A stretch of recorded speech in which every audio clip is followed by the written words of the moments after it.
సూర్యకుమార్ యాదవ్ తన సారథ్యంలో భారత్కు టీ20 ప్రపంచ కప్ 2026 అందించినప్పటికీ అప్పటి నుంచి అతడికి కష్టకాలం ప్రారంభమైంది. ఐపీఎల్ 2026లోనూ తన స్థాయికి తగ్గ ప్రదర్శన చేయకపోవడంతో దీంతో తాజాగా టీమిండియా టీ20 కెప్టెన్సీతో పాటు జట్టులో చోటు కూడా కోల్పోయాడు. అంతేకాకుండా వచ్చే ఐపీఎల్ సీజన్కు ముందు సూర్యకుమార్ యాదవ్ ముంబై ఇండియన్స్ ను వీడనున్నట్లు ప్రచారం జోరుగా సాగుతుంది.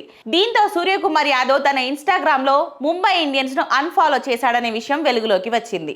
అంతేకాకుండా అతడు ముంబై ఇండియన్స్ కు సంబంధించిన 100కు పైగా ఫోటోలను డిలీట్ చేసినట్లు తెలుస్తుంది.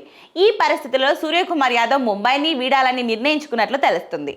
ఇప్పటికే హార్దిక్ పాండ్యా కూడా ముంబై ఇండియన్స్ ను వీడాలని నిర్ణయించుకున్నాడని జోరుగా ప్రచారం జరుగుతుంది. ఐపీఎల్ 2026లో సూర్యకుమార్ యాదవ్ పేలన ప్రదర్శన చేశాడు. 13 మ్యాచ్లలో 20 సగటుతో 270 పరుగులు మాత్రమే స్కోర్ చేశాడు. ఇందులో 2 హాఫ్ సెంచరీలు మాత్రమే ఉన్నాయి. కాగా గత కొన్ని సీజన్లుగా దారుణ ప్రదర్శన చేస్తున్న ముంబై ఇండియన్స్ కూడా జట్టును ప్రక్షాళన చేయాలని భావిస్తుందట. అందుకే కొత్త ఆటగాళ్లతో జట్టును పునర్నిర్మించుకోవాలని డిసైడ్ అయినట్లు తెలుస్తుంది. దీనిపై కొన్ని రోజుల తర్వాత క్లారిటీ వచ్చే అవకాశం ఉంది.